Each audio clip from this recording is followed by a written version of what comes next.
this joker. He's no joker, Ben. Keep those bets coming in, people. Bets?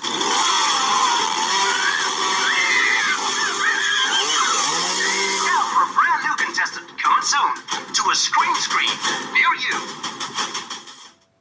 Hello everybody, welcome back to Screenstars. I'm here today to bring you my review for the 2024 horror thriller DarkGame. The film is directed by Howard J. Ford and it stars Ed Westwick and Andrew P. Stephen.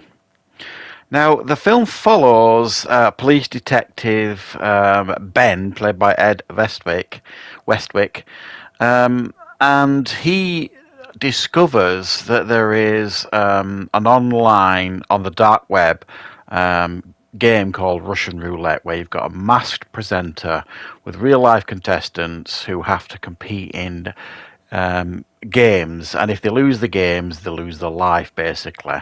It's a brutal game. It's getting more and more popular online, and Ben and his team are desperate to try and locate where these killings are taking place, where this game show is taking place, in order to take it down, take it off the web. Right, what are my thoughts on DarkGame?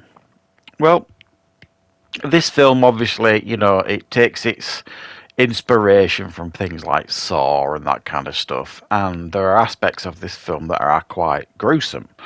Not to the level that you would expect or what you've seen in other films similar to this, but you know, there are some gruesome scenes here and there, and quite a lot of it is suggestion, but it's still quite impactful.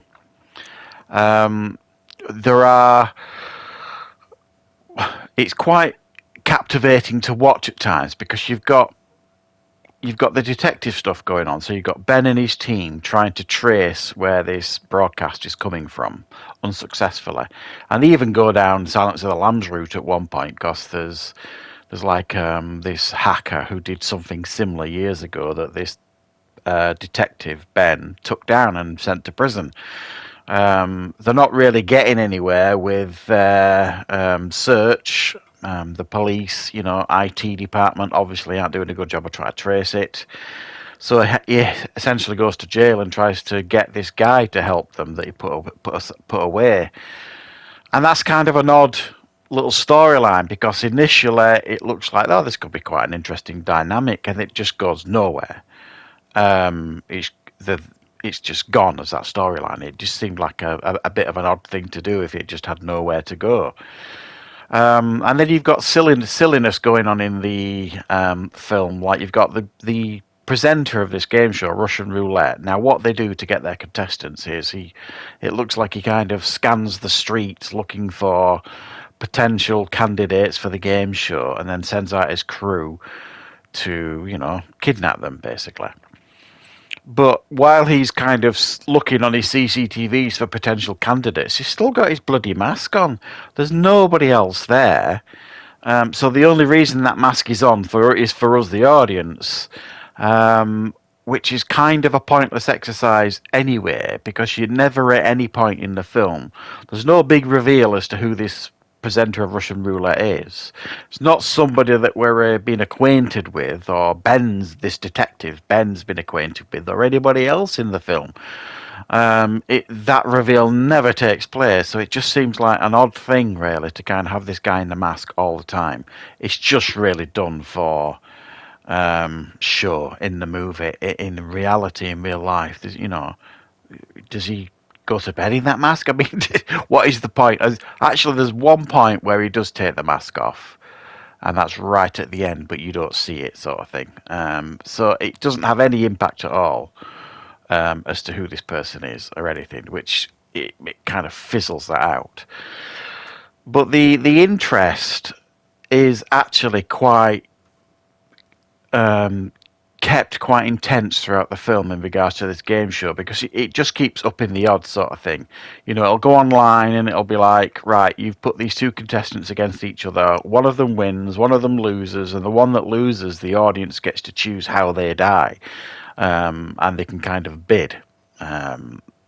As the one with the highest bid gets to choose how they die. You know, is it through a gunshot? Is it through poisoning? Is it chainsaw, or whatever it is, or maybe And obviously, it makes an attempt as well to give you like viewers from around the world that are watching it that are kind of like, oh, it's shocking.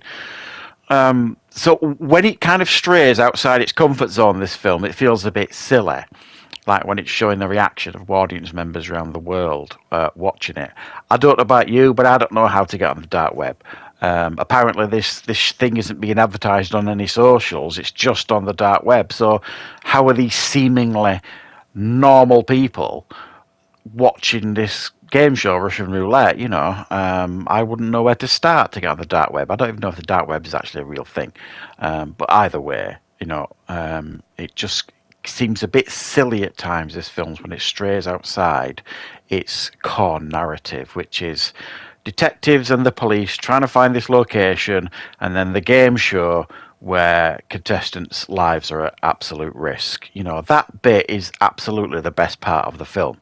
The game show host, who heads the Russian Roulette game show, is quite funny. He comes up with some funny remarks and stuff, which is, you find yourself sniggering occasionally at it and then realizing, oh, hang on a minute, someone's going to die in a second. It's probably not that appropriate. But, it does have quite a lot of charisma, which kind of makes it still a little bit more compelling. And it does actually make an attempt to kind of let you get to know at least some of the contestants. One of them in particular has got a son at home. She's been in an abusive relationship, or so on and so forth. So while it doesn't allow that with all the contestants, some of them at least, it makes an attempt to have you connect with some of them. And the performances are actually of a fairly decent standard here throughout. It's, while this is fairly low budget stuff, everybody kind of takes the material seriously. Everybody tries to deliver decent performances.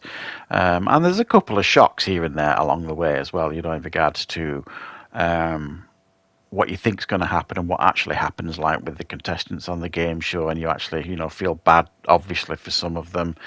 So it does the right things. It pushes the right buttons when it wants to and when it's able to. But as I've said, don't go expecting, anything major here. It's a well thought out, decent attempt to kind of make one of these torture porn type films that's fairly tame, really, overall, and leaves it wide open for a sequel, absolutely. So if this is successful in any way, then expect a sequel. There might even be one in the works now. I don't know. I haven't checked. So yeah, DarkGame is not too bad at all. Check it out if you get the opportunity. And I will, of course, be back with plenty more reviews and content on the channel very, very soon.